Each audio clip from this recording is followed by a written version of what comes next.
Hi hello എല്ലാവർക്കും നമസ്കാരം. അപ്പോ നമ്മുടെ വീഡിയോയിൽ നോക്കാനായിട്ട് പോകുന്നത് എമ്പുരാന്റെ വിശേഷങ്ങളാണ്. മലയാളികൾ ഒന്നടങ്കം അക്ഷമരായി കാത്തിരിക്കുന്ന ഒരു ചിത്രമാണ് എമ്പുരാൻ. കഴിഞ്ഞ കുറച്ച് ദിവസങ്ങളായി എമ്പുരാൻ ചിത്രത്തിൽ അഭിനയിക്കുന്ന ക്യാരക്ടേഴ്സിനെ പരിചയപ്പെടുത്തിക്കൊണ്ടിരിക്കുകയാണ് എമ്പുരാൻ ടീം.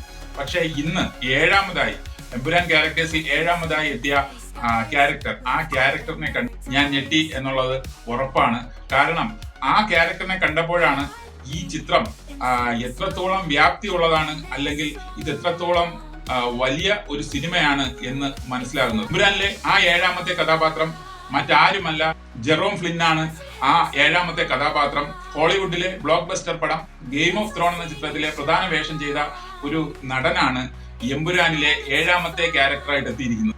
ഇതിൽ തന്നെ നമുക്ക് ഉറപ്പിക്കാൻ കഴിയുന്ന ഒന്നാണ്, ഇതിൽ ഒരു മോളിവുഡ് ടച്ച് മാത്രമേ ഉണ്ടാകത്തുള്ളൂ. ഫിലിം ഫുള്ളായിട്ടും ഹോളിവുഡ് മോഡിലായിരിക്കും, ഉറപ്പാണ്.